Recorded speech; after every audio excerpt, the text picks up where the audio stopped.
Sunday lunch at Mom's house had become a monthly tradition that I'd started to dread.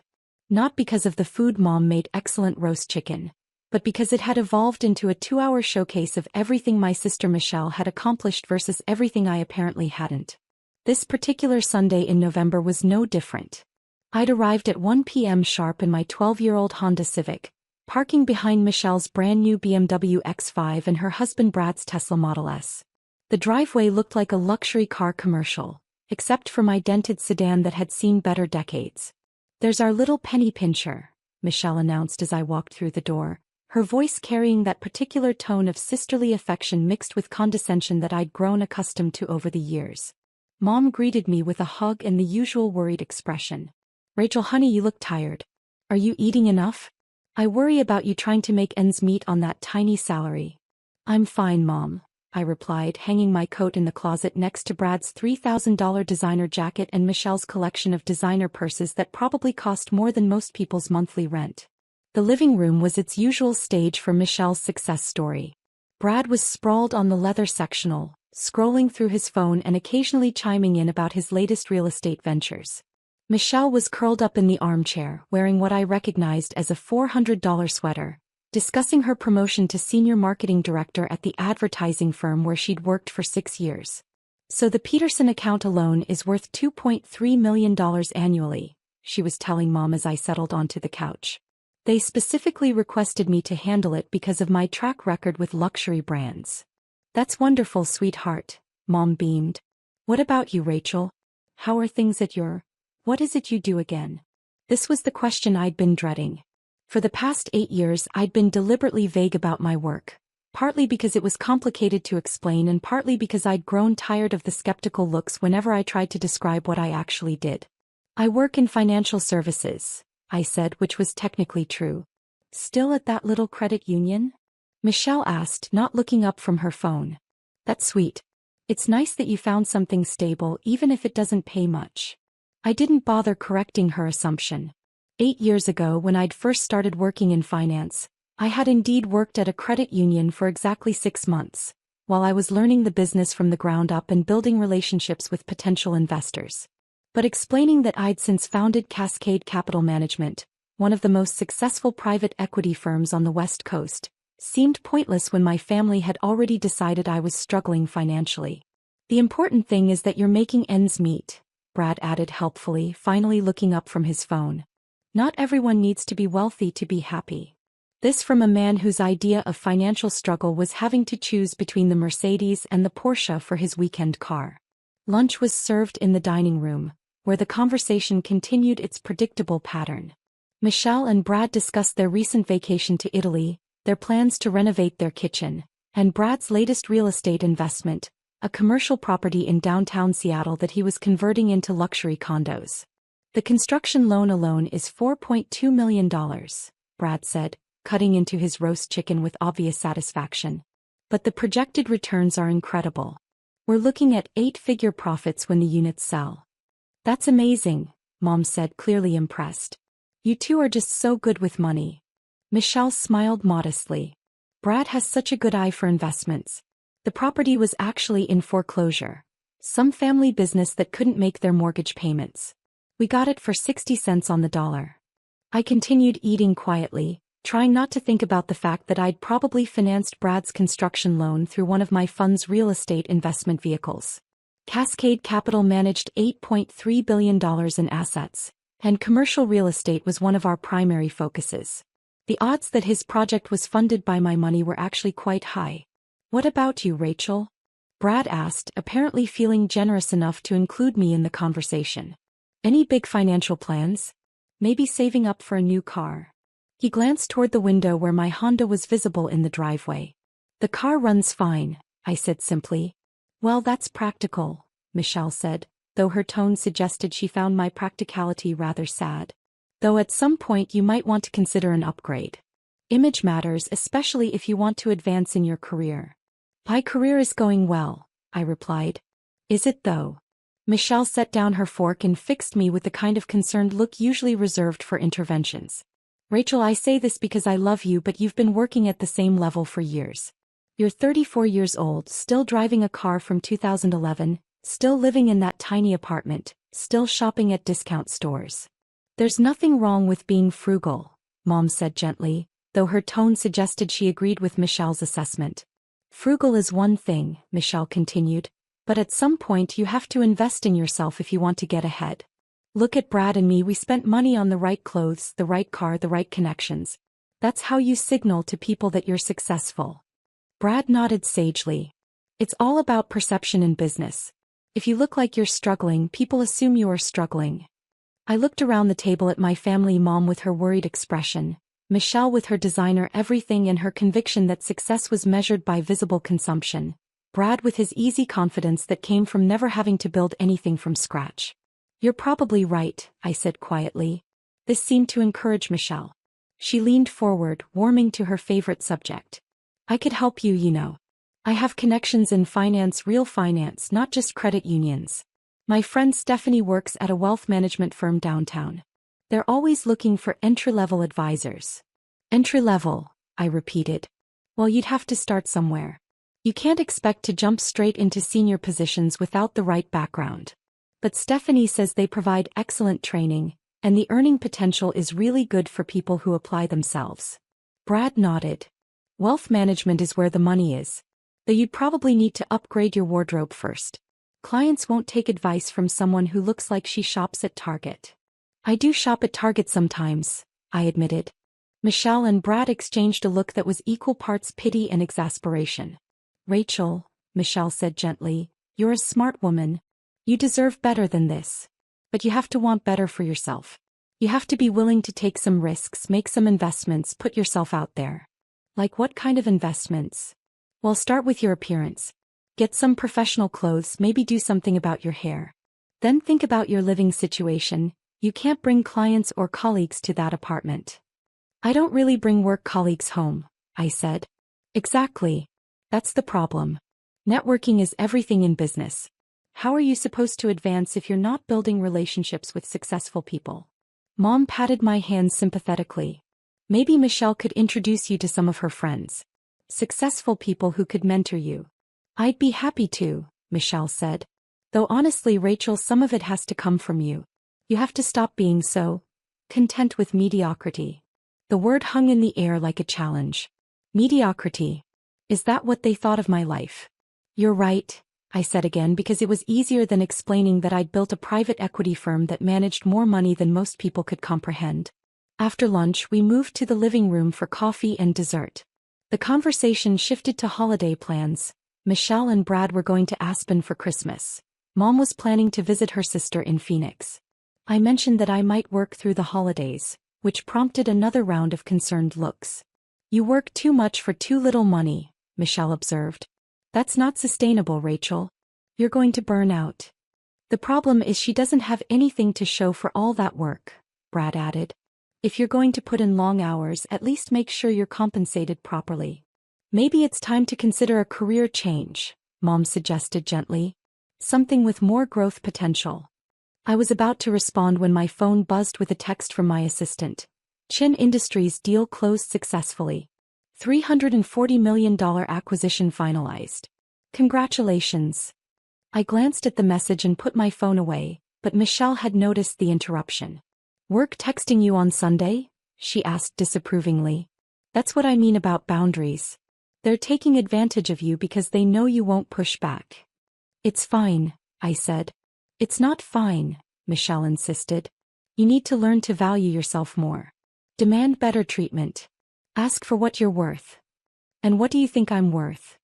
I asked, genuinely curious. Michelle considered this seriously. Well, given your experience level and education, you should probably be making at least $60,000. Maybe $70 if you negotiate well. Brad nodded. $75 if you're really good at your job. I almost choked on my coffee.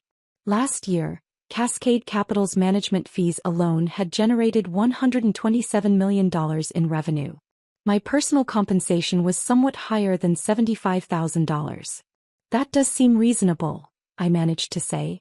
The point is, Michelle continued, you have to advocate for yourself. Nobody else is going to do it for you. As the afternoon wore on, the conversation took an even more painful turn. Michelle started talking about her and Brad's financial planning, their investment portfolio, their retirement accounts, their plans to buy a vacation home in the San Juan Islands. "We're on track to have a net worth of $2 million by age 40, Brad announced proudly. "That's the goal anyway. Financial independence by 40, then maybe early retirement."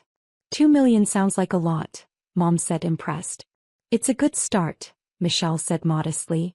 "Though really, you need at least $5 million to retire comfortably these days. $10 million if you want to maintain a nice lifestyle." I nodded politely while mentally calculating that my personal net worth was currently sitting at just over $400 million, not counting my equity stake in Cascade Capital. "What about you, Rachel?" Brad asked. "Are you saving for retirement? Building any kind of investment portfolio?" "I have some investments," I said carefully. "Like what?" "A 401k through the credit union. Something like that." Michelle leaned forward with renewed concern.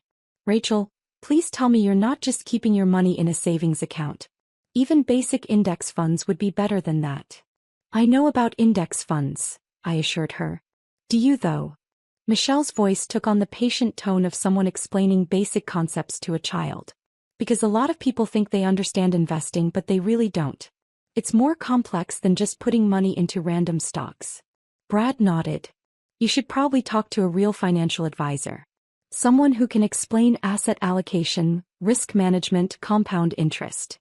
"I understand compound interest," I said. "Understanding it and implementing it are two different things," Michelle replied.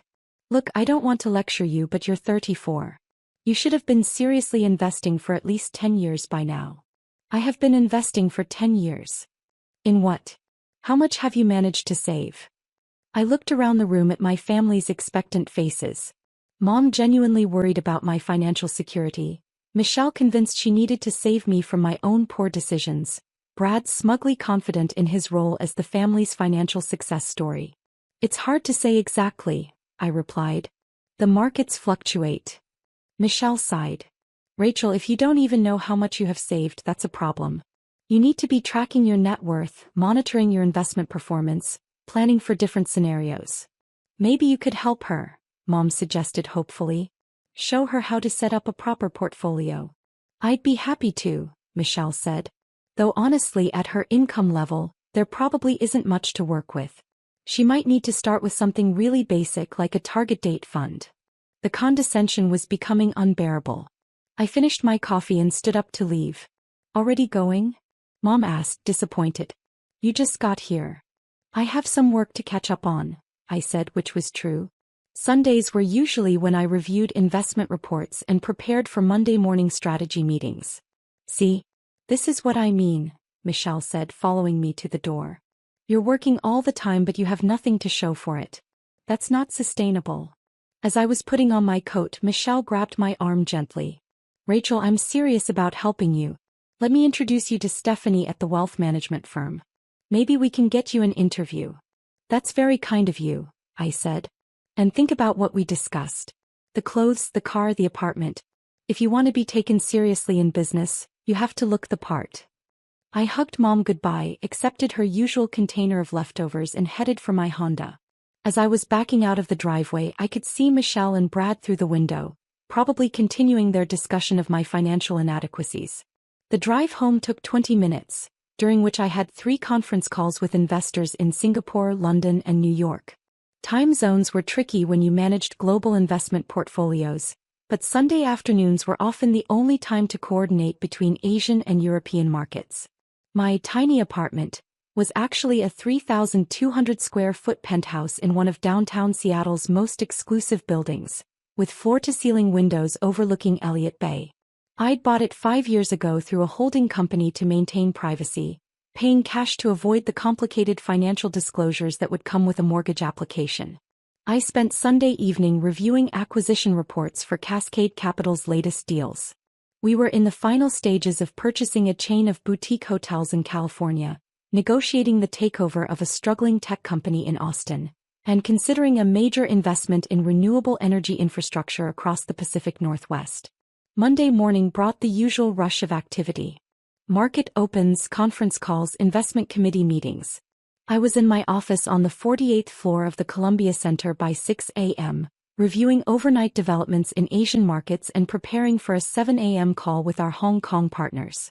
My assistant Jennifer knocked and entered with the morning's priority items, contracts that needed signatures, investor reports that required review, and a list of phone calls I needed to return. Also, she said, consulting her tablet, Michelle Thompson called the main line this morning. She said she's your sister and wanted to speak with you about a personal matter. I told her you were in meetings, but she seemed quite upset. I frowned. Michelle calling my office was unusual. She had my cell number and she'd never shown any interest in where I worked or what my office looked like. Did she say what it was about? Something about a mortgage issue. She said her bank told her to call this number. Understanding dawned slowly. I pulled up my personal investment tracking system and searched for Michelle's address. Sure enough, there it was, 847 Maple Street, Bellevue. Purchased 3 years ago for $890,000 with a mortgage of $712,000 from Pacific Northwest Bank. The mortgage that Cascade Capital had purchased as part of a distressed asset portfolio 6 months ago. The mortgage that was currently 3 payments behind and heading toward foreclosure proceedings. I'd known about the investment, of course. I personally approved all major asset purchases, but I hadn't connected Michelle's address to the broader portfolio of underperforming loans we'd acquired from Pacific Northwest Bank when they'd needed to clean up their balance sheet. Please get Michelle Thompson on the line, I told Jennifer. The call connected within 2 minutes. Rachel? Oh, thank God. I've been trying to reach you all morning. Michelle's voice was strained, panicked. Something terrible is happening. Our bank says our mortgage has been sold to some investment company, and they're threatening foreclosure. Slow down, I said. What exactly did the bank tell you? They said Pacific Northwest sold our loan to something called Cascade Capital Management, and that we're behind on payments, which isn't true. We've never missed a payment. I pulled up the detailed payment history on my screen.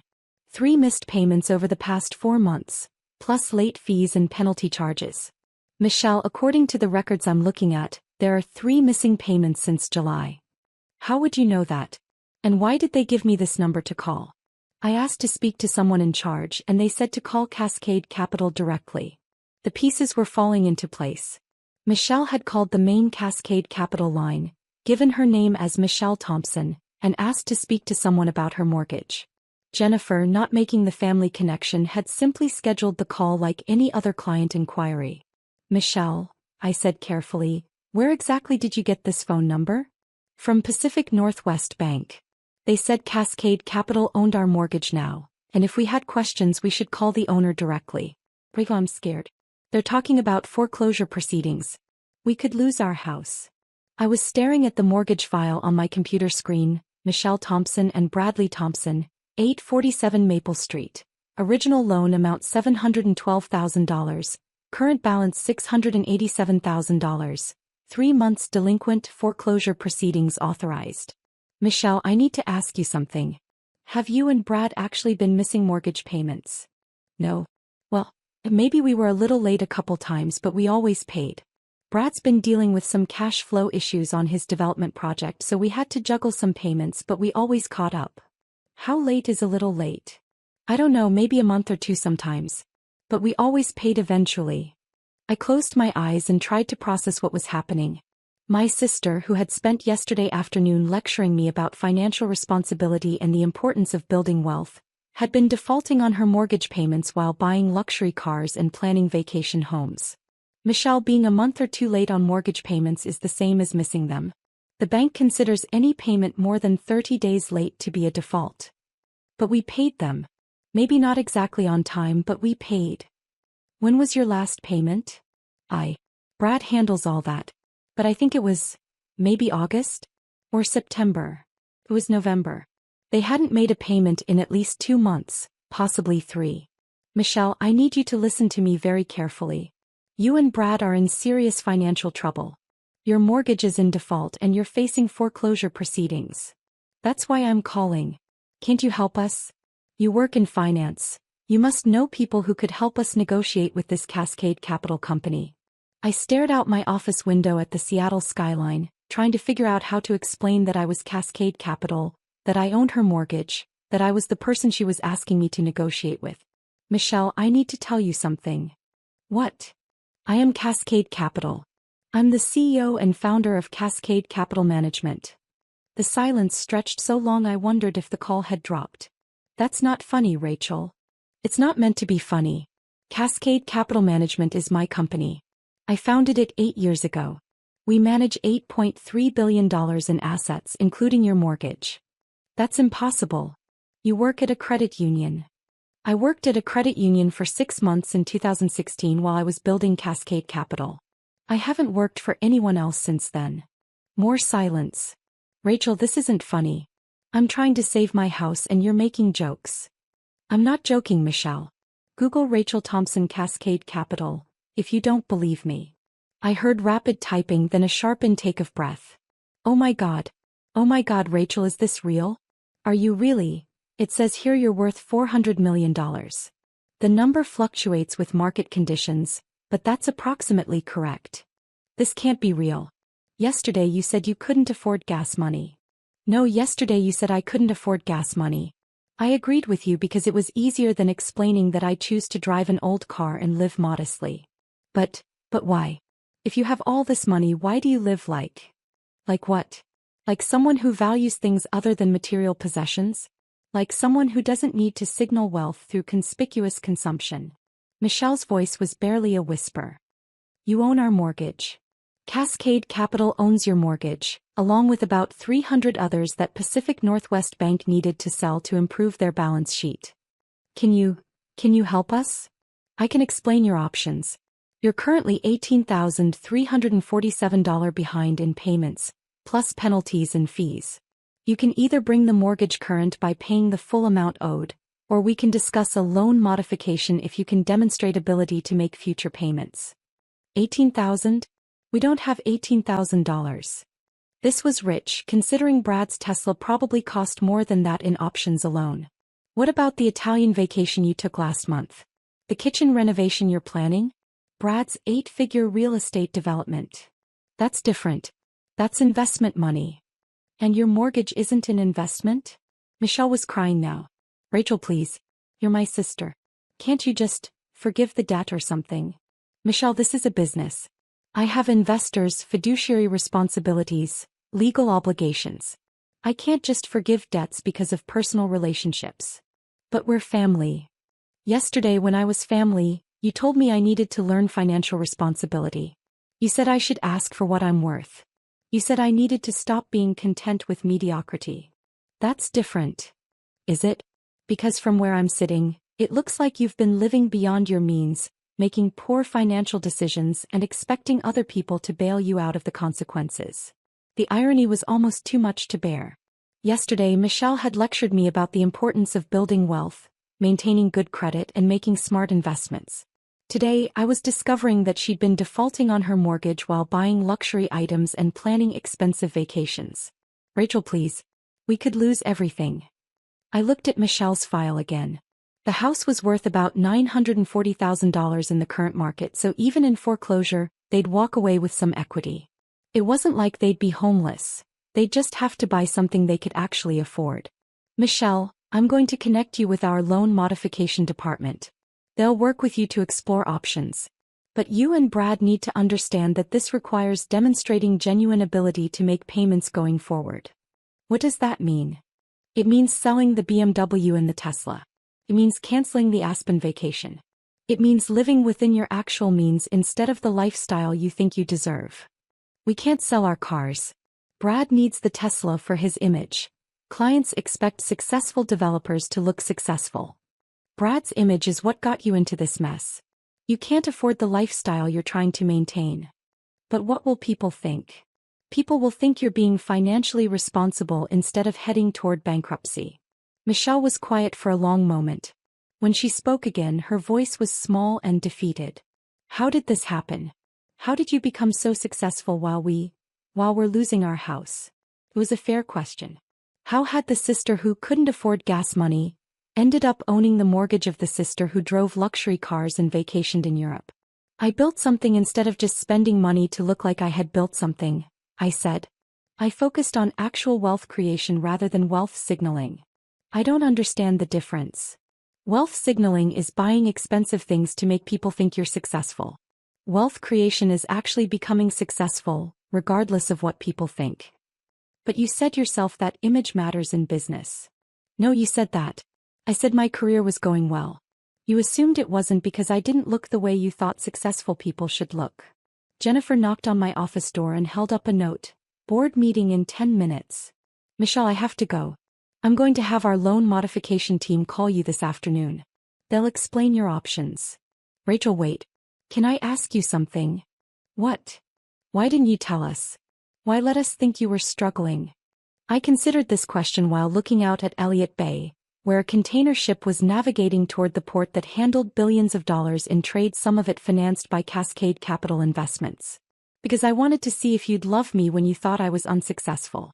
Turns out the answer is yes, but with a lot of condescending advice and pity. We do love you. I know. But yesterday you loved me despite thinking I was a failure. Today you'll love me because you know I'm successful. The question is, which version of love is real?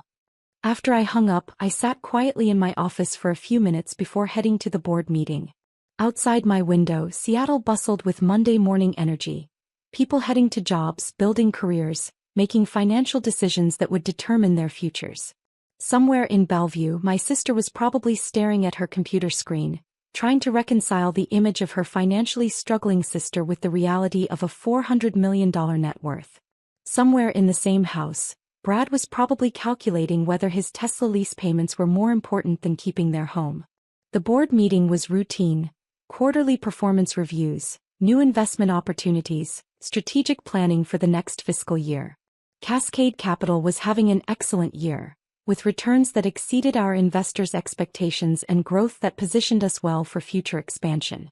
But I found myself thinking about Sunday lunch, about Michelle's conviction that success was measured by visible consumption, about the assumption that my modest lifestyle meant modest achievements. Maybe it was time to buy a nicer car. Not because I needed to signal wealth, but because I could afford it and I might actually enjoy it. Maybe it was time to stop hiding behind deliberate invisibility. Or maybe the real lesson was that family dynamics don't change just because your net worth does. Michelle would always be the sister who thought she knew what was best for everyone else. I would always be the sister who preferred substance over show. The difference now was that when she gave me financial advice, I could politely refer her to her loan modification specialist. Sometimes the best revenge really is massive success. Especially when your family doesn't notice until you own their debt.